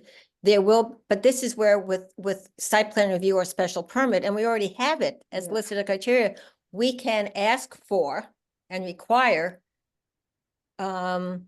fencing or natural, some natural way to lessen the visual impact Right. on the abutters.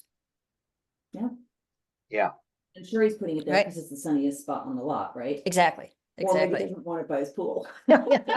No, it said it's a perfect spot. It's down in this little, yeah, right, exactly. So it's among the wildflowers in the summer, but, and he's already talked to his neighbor and it's already screened. So we can, as we did with Farm Street, remember we had this discussion about what kind of plantings to do around the fence Yeah. for the screening. So we have all that capability. The thing with site plan review, again, is that you can negotiate all you want. But without special permit, You can't say no. you can't say no. So are you kind of leaning towards wanting special permit? I am. Oh, well, then I think we're agreeing. I agree.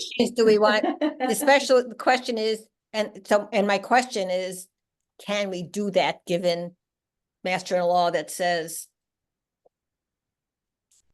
we can't do things that make things onerous and so forth? Well, we're It's just just- saying we want to protect public I know, safety. exactly. So this I is, thought- this I is, thought they were equally onerous for the applicant, but it just gives us more control. exactly. understand, So, yeah. ideally, we would have had this meeting with Nina last week, our time with Nina, and we would have rehashed all this so we could inform. Right. But we'll be getting back to you on this. I think we have either Wednesday or Thursday, we're meeting with, hopefully meeting with Nina, and the agenda item is this bylaw. Mm, On the flip side, we don't have those answers, but we're gonna have a lot of more input for Nina. So there seems to be a consensus that we prefer to do a special permit versus a site plan review. yeah. Okay. And what about the different zoning areas? Well, if we're gonna have a site plan review, I'm sorry, a special permit, Mhm. then in a R or R1, and we can say no if it feels like too clunky Too for the crowded. neighbor, then Yep. it feels like you should at least be eligible to come and try to get one, but we could turn you down. Okay. Do you guys And agree with that? Yeah. what about on conservation land? It's kind of an awesome spot for it. But Feels like it's interesting when you read the state handbook, and again, they're talking large scale commercial type things. But they make a specific point of saying that, again, it's this balancing act Right. between energy conservation and natural resources. And their recommendation is not to do large solar arrays where you have to cut down a lot of trees. I think Okay. you need to be black and white. That's my initial reaction. I think conservation's conservation. I don't think you can infringe on it with the man-made structures. That's just my view. I think they should be excluded. Just my opinion. I agree. I agree also. I happen to agree with you also.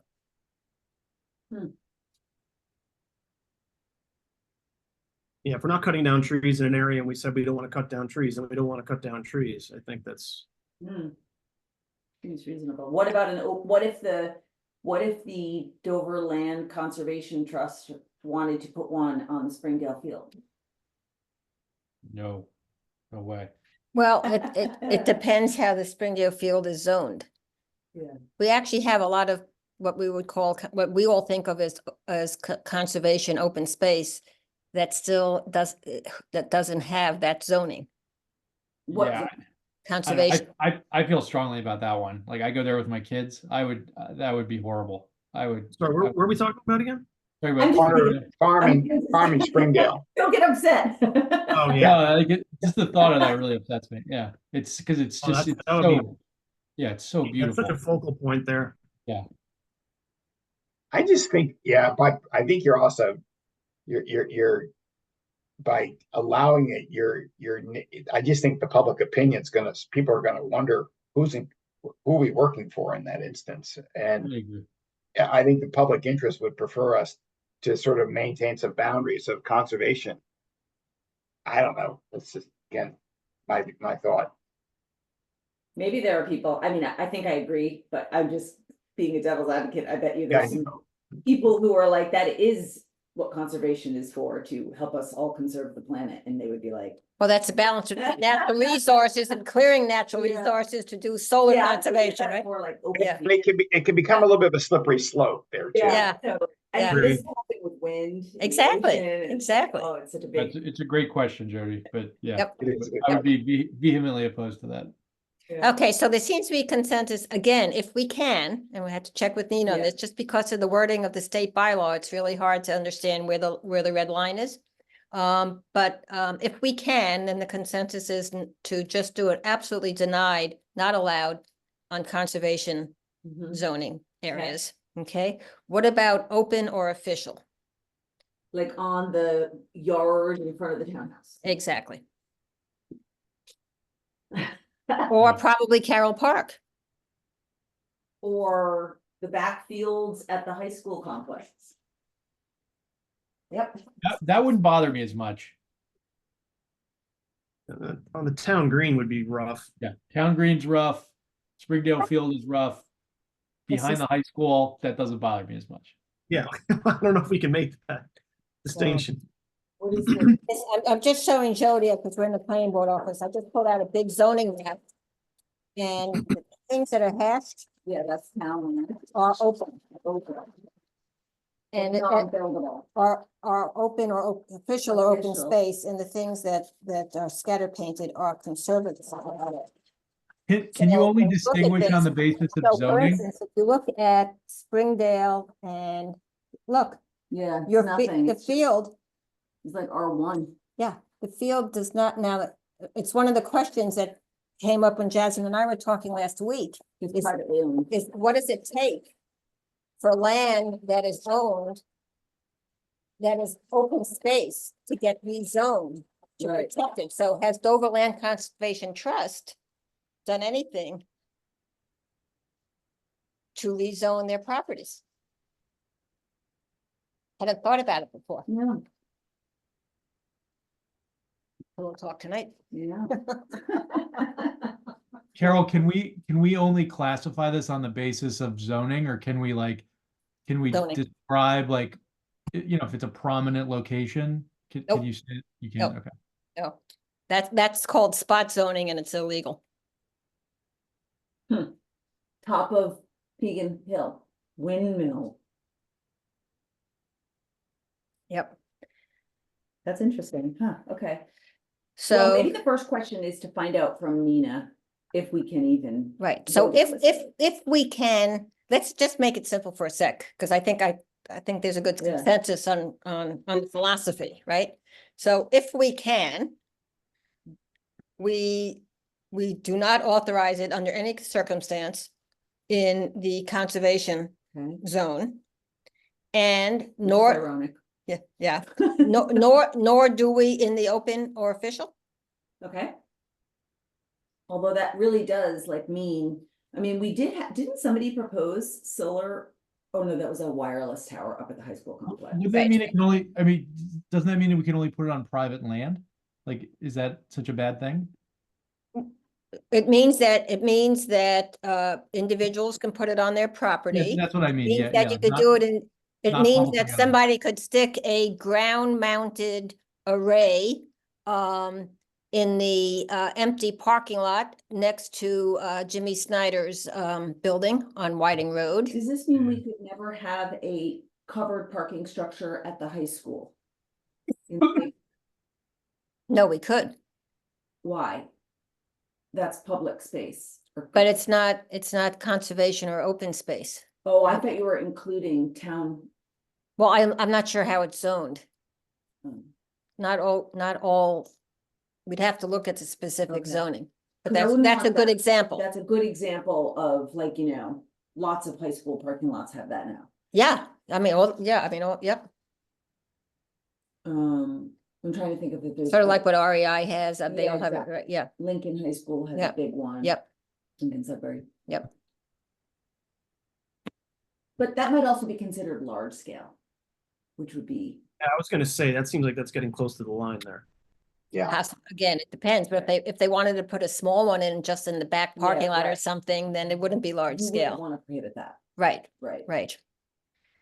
So, so I have a good sense of Okay. this. Jasmine, you feel you have a sort of a sense of the board? Yes, absolutely. And I had told Carol this morning, but there's a meeting tomorrow with the Massachusetts Municipal Planning Association, and one of the topics happens to be solar siting. So I am going to ask this question tomorrow to see if there are any communities who, or any professionals who have experience with restricting solar in specific zones, especially open space and conservancy where we are trying to protect trees specifically. So I think it'll be a good forum to ask that question.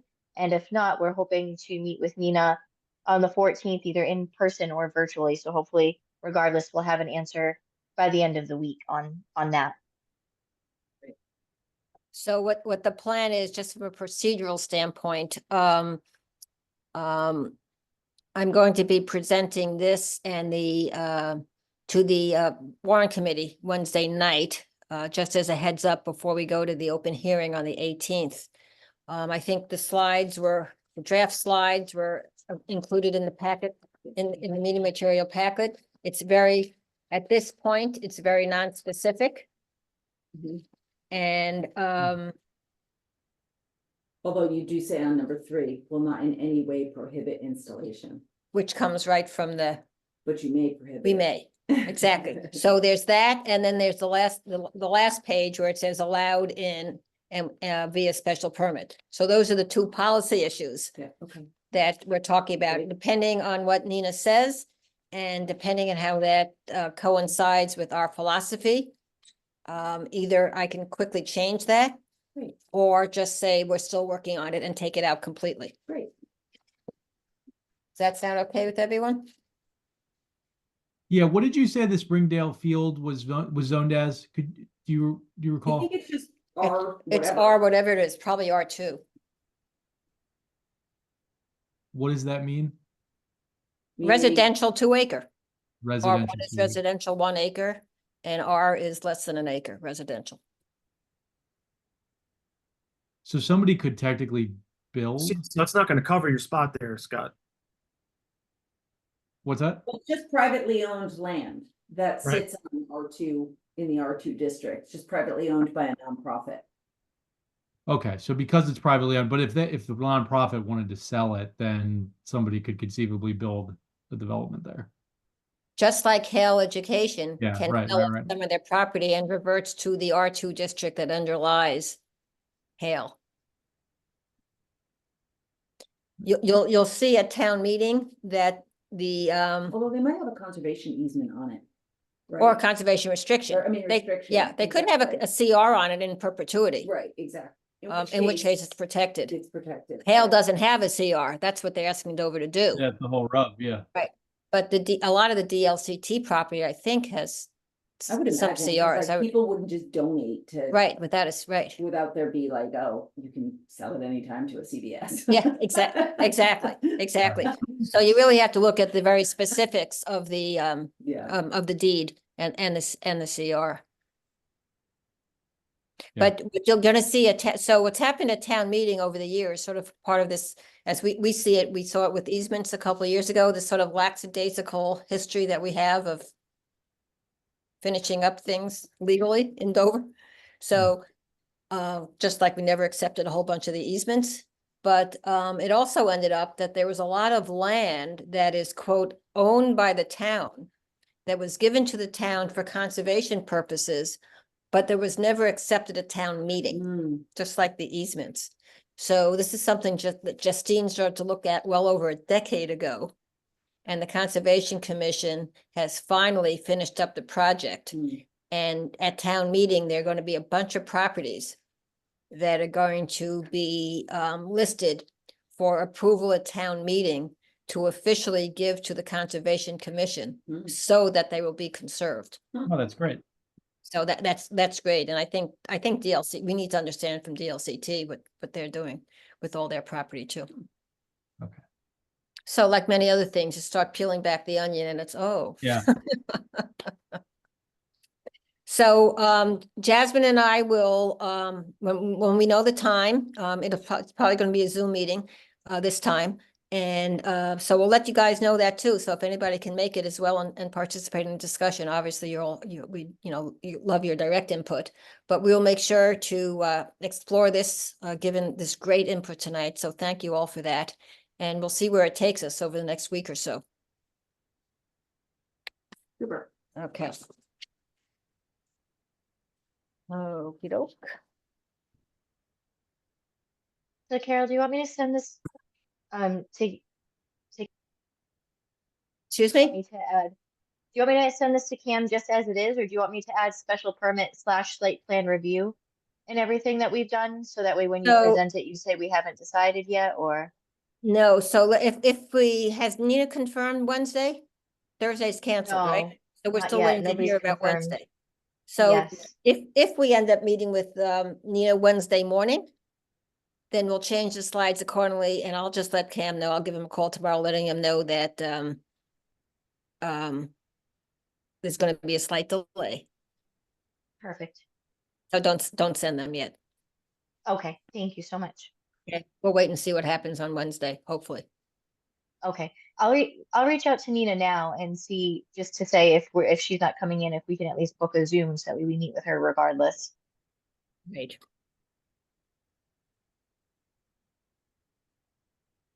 Okay, a couple of other quick things. Just a reminder that we do have the March 18th open hearing. It's going to be in person in the Great Hall of the Townhouse. I'll be, Did you pull up open hearing? sorry, yeah, Warrant Committee open hearing. Warrant committee. Warrant, Okay, sorry, Warrant that's what Committee it's open called. hearing, yep. On March 18th. Scott will be presenting the construction hours and I'll present the solar bylaw. And somebody else will be presenting the stormwater bylaw. I think with Val there to answer a lot of questions. There's going to be an article on town meeting sponsored by the selectmen to ask for funds to hire a consultant to help the housing task force. Which Val and Jody and I and Jasmine have been attending meetings on. You know, I'm presenting that Wednesday night. Yeah. So there'll be an article somewhere between the $50,000 and $100,000 to ask for the consultant.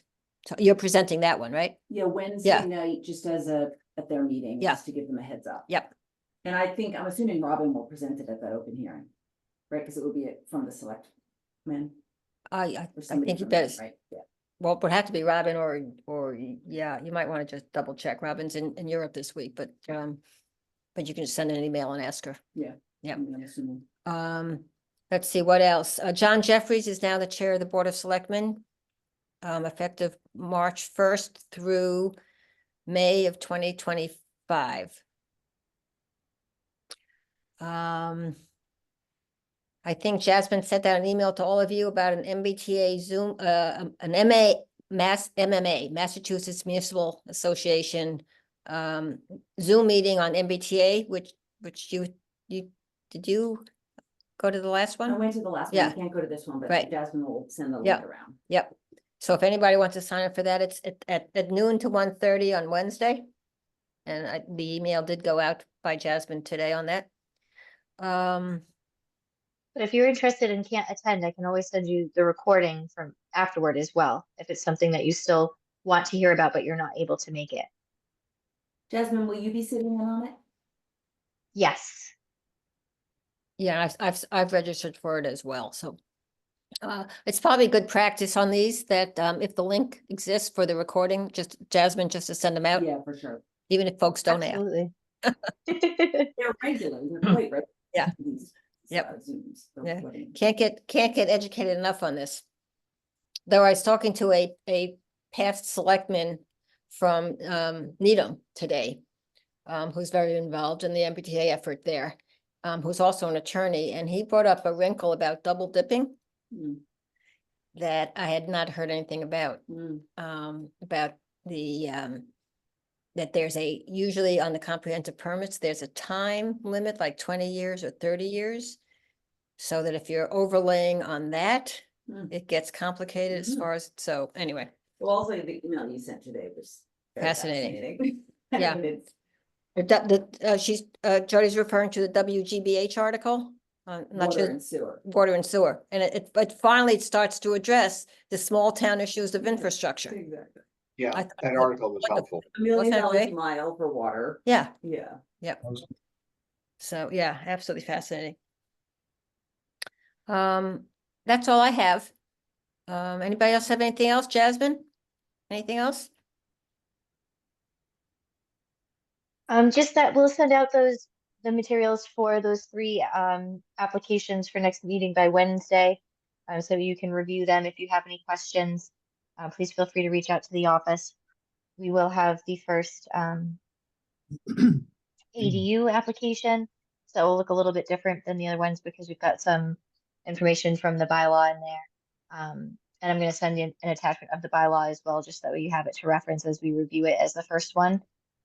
It is, actually, I have an email to him, Mark Conrad, the representative for that project right now, because in his narrative, he says it's under 900 square feet, but in reviewing the plans today, it looks like it's 990 square feet. Hmm. So Well, I've reached out and said I- this, when you do the math, I'm like, I know what you said, I know what the narrative says, but when you actually do the dimensional math, it's greater than 900 square feet. So is there a So- typo and where is it? Yes. Did- So I've reached out and said, can you help me clarify this? Because unless there's something I'm missing, Yep. math is pretty straightforward with square footage. So, I'm Did you pretty get a certain that- clarification? Did you get a clarification, Jasmine, from Joe Doyle about inside and outside square footage I have measures? not yet. I have Okay. not yet. So I had also asked Joe this afternoon before I left. I sent him an email saying, can we talk Wednesday about this application? Because I want to know what the building department, because there was a discrepancy with the building department as well. They also said it wasn't kosher for the square Is footage. it, so Joe Doyle is our new assistant building inspector, works with Walter. And he raised the issue of whether the 900 square feet Yeah, is measured from consider- the outside or the inside. Bill, I want to say, I remember you raising that point on Yep. one of our. Yep. So, this will Anybody be remember interesting. what we thought? I don't remember. Bill, do you? What was our, I don't know. I wonder if it's defined in the state law. In the underlying Mass Hmm. General Law. Right. Well, I was also wondering if it's the total square footage or if it's just the footprint. That's what I wasn't clear on also. I had 2 questions, footprint or. I remember you asking that question and we like, for example, say you had a big old barn, but you wanted to put an ADU in and you only finished, say, 900 square feet and you left the rest unfinished, which is obviously. we all know what's gonna happen yeah. to that. But, and I remember, I believe Walter saying, well, as long as you don't finish the rest. Right, that's what I remember too. Yeah. Yep. Yeah. Yep. So anyway, so this up to clarify, and George, thank you for that email today on that. I should have clarified that there's been a lot of questions about the volume of work here in the office and what can we expect in the future, you know, and what's going through the whole process of review. So this applications and process agenda item that you're just beginning to see is basically just a list of stuff that's come in Mhm. that Jasmine has to work on. Yeah. And that we can expect to see over the next 2 or 3 meetings, Great, or 4 or 5, just to give a sense of what's coming down the pike. super. When did we want to sort of present the Village Center document? So I think we'll probably do that at the, assuming that we make a lot of progress on the solar bylaw. Then we can do that at the April 8th meeting, because by that point, hopefully by the end of the open hearing, we will be done for town meeting. PowerPoints will be done, bylaws will be done, and we can get back to some of the other initiatives that we've got. So we know that we're gonna have a bunch of actual applications, these 3 at least, if not maybe another 1 or 2 on the 25th. Yeah. So I think the 8th would, for planning purposes, let's assume the 8th, Bill. Thank you for bringing that up. Okay, great. Just out of curiosity, is it an attached or detached ADU? Oh, well. It's This one is detached. detached. And it's above an existing, I believe it's a garage, not a barn. So there's an existing garage which has a smaller footprint than the second floor, but the second floor is still over 900 square feet, I'm pretty certain. Even when I excluded the stairwell.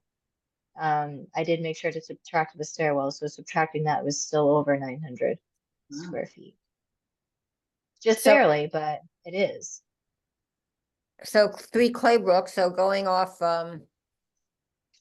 heading down Claybrook from center, it'll be the second house on the left, right?